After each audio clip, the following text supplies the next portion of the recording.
Good morning, God's peculiar people. I want to welcome you back to our channel.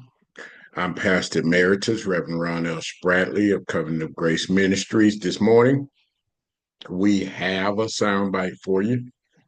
We're going to continue. We're going deep into this series. Planning is an act of faith. We've been talking about prophecy. We talked about prophetic vision. We've been talking about unholy people. And this last sermon, I spent a lot of time laying the foundation for you so you could understand in these times we were talking about the inappropriate behavior of unholy people. I came out of Romans and I came out of Timothy. I went through a long list of things, of inappropriate behaviors you're going to see according to the scripture. Now we're talking about planning, and that's talking about preparing ourselves, okay, for the future. How do we prepare ourselves?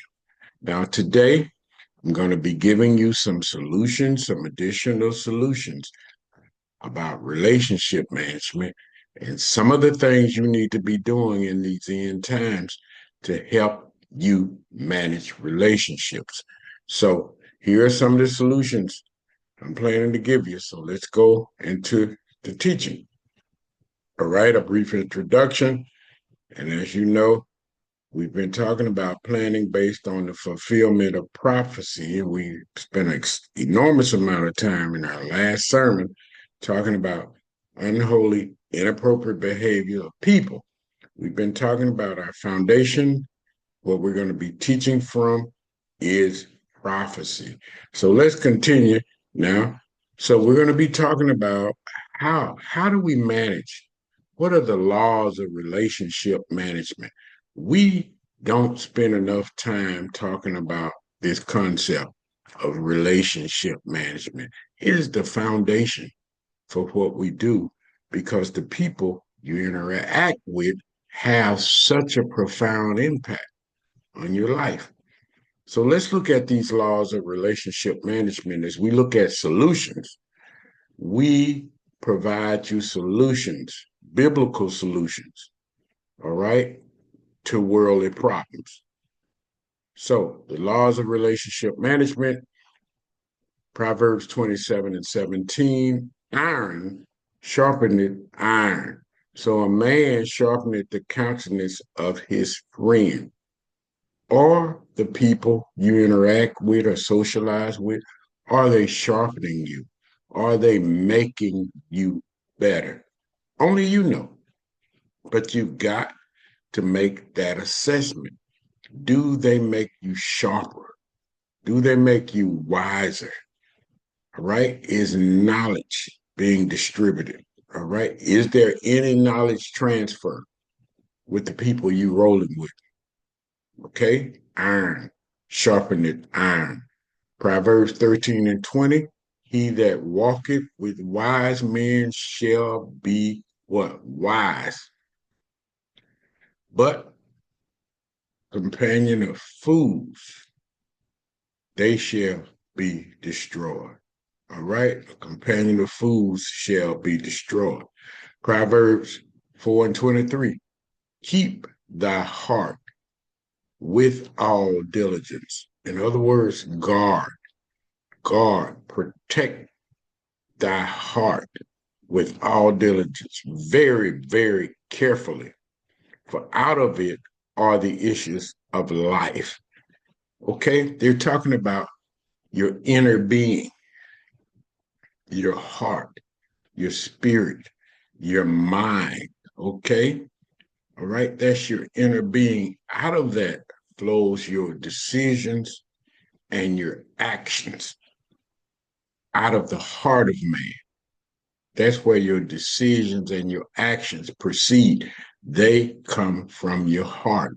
That's why in relationship management, we want to guard our heart. We want to keep our heart with all diligence. We want to do it very carefully because our decisions and our actions are going to flow from our heart. Okay? Now, another important concept is relationship equity management. I want you to get a hold of this. Relationship equity management. What is this, Pastor? What are you talking about? I'm talking about building a mutual relationship with another person by mutually exchanging valuable, okay? This is what relationships need to be built on: valuable knowledge, understanding, and wisdom out of a genuine concern for one another. Get it? Value. What are you extracting? What are you giving? You can't give all the time and get nothing back. So it has to be a mutual, a mutual exchange. I'm giving and I'm getting back. You're giving and you're getting back. That is a mutually beneficial relationship. There's an exchange out of genuine concern. Notice this: genuine concern. All relationships are not genuine. You have to have the discernment to determine what's genuine, what's not, out of a genuine concern for one another. This is a foundation for what? Group economics, socionomics. Your social relationships impact your economic outcomes. I want you to get a hold of that. I want you to be able to integrate what I'm saying. What you do socially, your social circle, your social structure, it impacts the economic outcomes that you have. Don't look at these separately. You've got to look at them on an integrated basis. The people you socialize with, your social structure, they impact you. They impact your economic outcomes. They impact your wisdom. They impact your knowledge. Right? We're here. We're going to teach. We're not going to entertain, because we've got to have ourselves prepared for what the scripture is telling us that we're going to be dealing with. We want to do everything in our power to be prepared. All right? Now, I'm going to give you some laws of relationship management this morning. Here's some things you can put in place, because there's going to be a lot of inappropriate behavior. All right? We've already seen it. We've already seen it prophesied in the scripture. This is prophecy. The prophecy in the scripture. All right? This is what we're basing this on. This is not an opinion. Manage and value your time and energy. Both are valuable, scarce resources. Yeah, your time and your energy. Those are two things that you can invest. All right? People talk a lot about money. Yes, you can invest money, but time and energy. Right now, you have that. What are you doing with your time? What are you doing with your energy? We have videos out here talking about time management. If you need to go back and review them, I'm not going to go through those. They're really out here. How to manage your time. There's a lot of misallocated time and energy.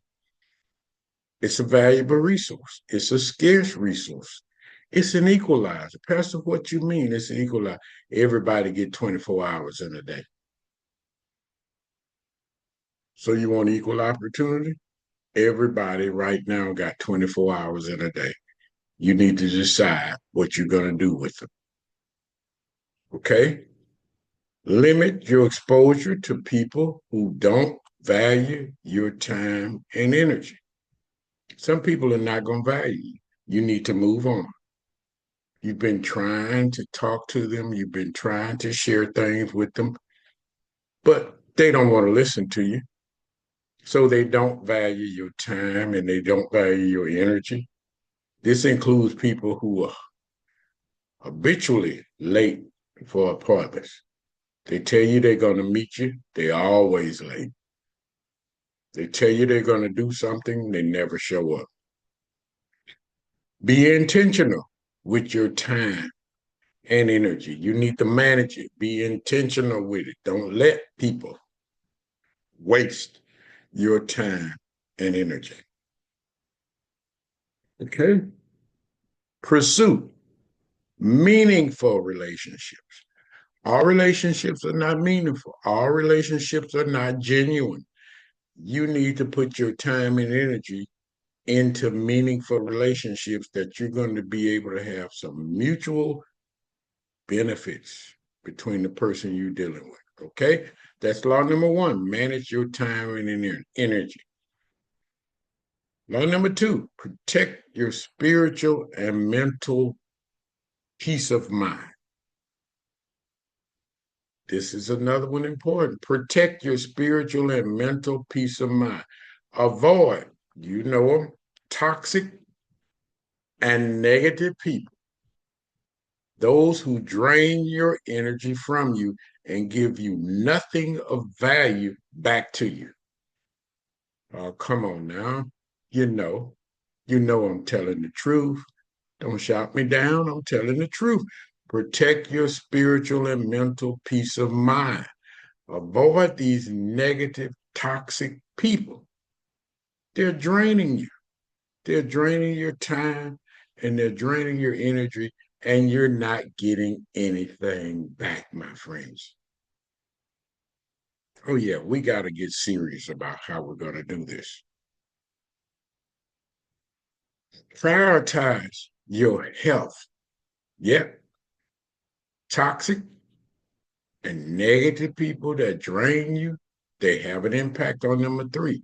Prioritize your health. Avoid non-strategic, stressful situations and people.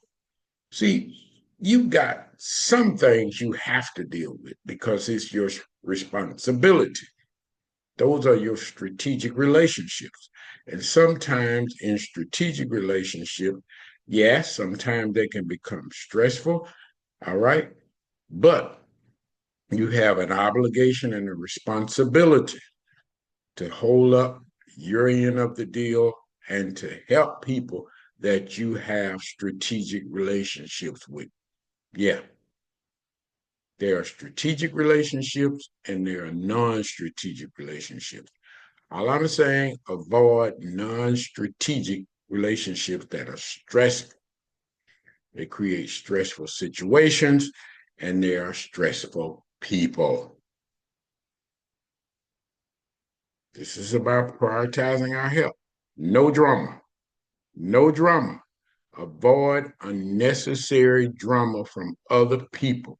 OPD, other people drama. Yeah, OPD, other people drama. Law number four, value time alone. See, sometimes you think you always have to be doing something. No, you don't have to always be doing something. You need to learn to value your time alone. What can I do while I'm alone? Pursue personal growth, self improvement. Okay. Nobody can take that away from you. Get better. You can spend time meditation with Yahweh, and you can spend time rest and restoration of energy. So we need to learn to value the time we have alone. Right? Number five, as you age, shrink and change your social circle structure. I'm 68 now. These things I'm sharing with you, I've learned through life. I've learned through study. I've learned through living. As you age, you better be prepared to shrink and change your social circle structure. Times change, conditions change, environments change. You need to change your social circle structure. How do I do that, Pastor? Quality of relationships over quantity. I want to be running with quality people, people that I can trust. I'm not worried about quantity right now. I'm focusing on quality. This is what I've learned over the years. Focused on quality and the people that are around me. I'm focused on genuine, supportive relationships. I don't have time. My time is too valuable to be dealing with fake people. And fake people are all around. We live in a fake world. Focus on people and places where you are valued for your wisdom and skill. Stop wasting your time around people and environments. The people don't even value what you bring to the table. Oh, I'm just keeping it real. You've learned some things, you've got some valuable skills, but if they're not going to value what you have to say, move on to an environment where the people appreciate you. You're going to be better off where they value you. That's where I want you to move to. I've had to do the same thing.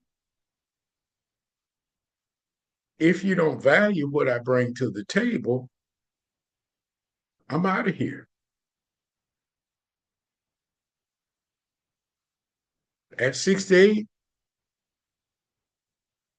I got to take full advantage of the time that I have left. I can't waste my time. I have to go in environments where people value me. Avoid people who place financial pressure on you. Oh, let me say that again. I need to preach this thing. Avoid people who place financial pressure on you. Some people only want to borrow money from you all the time, every time you see them. They never call to ask you how you doing. They never call to check on you. But when you do see them, they want some money. All the time they want to borrow money from you. Avoid them. You don't have to answer your cell phone all the time. Oh, y'all know I'm preaching good up in here.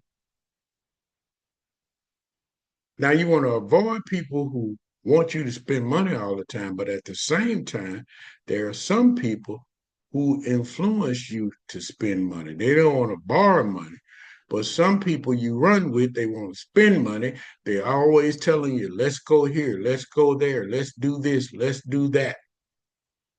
And have you noticed? You always spending money that you didn't plan to spend because they're influencing your pocket. Are you beginning to see why you need to change your social circle structure as you age? As we age, we ought to learn some things. All right. Number 6, set clear objectives and expectation in all relationships. Up front, set some clear objectives and expectations. Hold each other accountable. One of the things we're missing in this society today, accountability, has gotten lost. Nobody wants to be accountable. Nobody wants to take responsibility. It wasn't my fault. All right, let's hold each other accountable. I'm surrounded by people who hold me accountable, yes. My wife will call me out in a second when I don't do what I'm supposed to do in the relationship. and I appreciate her for that. Terminate relationships after adequate time and effort. These relationships that become major liabilities and prevent you from growing in knowledge, wisdom, and understanding. They keep you away from your objectives.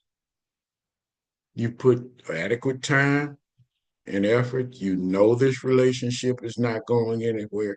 You need to terminate it. It's okay. You're changing your social structure. Number 8, nurture and cultivate relationships that usher you towards spiritual goals and objectives. One, we want to terminate, and then we're gonna nurture, cultivate those relationships that align with our spiritual goals and objectives. Right? Number 9, recognize relationships that are destructive and a waste of time. You need to recognize them up front. That's law number 9. Number 10, be accountable for your responsibilities in life. I'm coming back again on this one. Be accountable for your responsibilities in life. My friends, I've given you 10 solutions, 10 ways that you can become better at the laws of relationship management. Okay? Don't overlook these. Don't overlook them. You came here for the truth. I've unveiled that for you. Never miss a word. Smash that subscribe button. Hit that notification bell. All right? And if you found value in what we're doing, what we're talking about on this channel in this video, hit the thumbs up button for us so others can have an opportunity to see this video when we post it. And if you've been blessed and you want to donate a seed into the ministry, all right, if you want to plant a seed, you can cash app us, $COGTN123, or my friends, you can mail us at 1705 Ghost Creek Drive, Collierville, Tennessee, 38017. May God bless you and keep you till we have the opportunity to bring you another word. God bless you, my friends.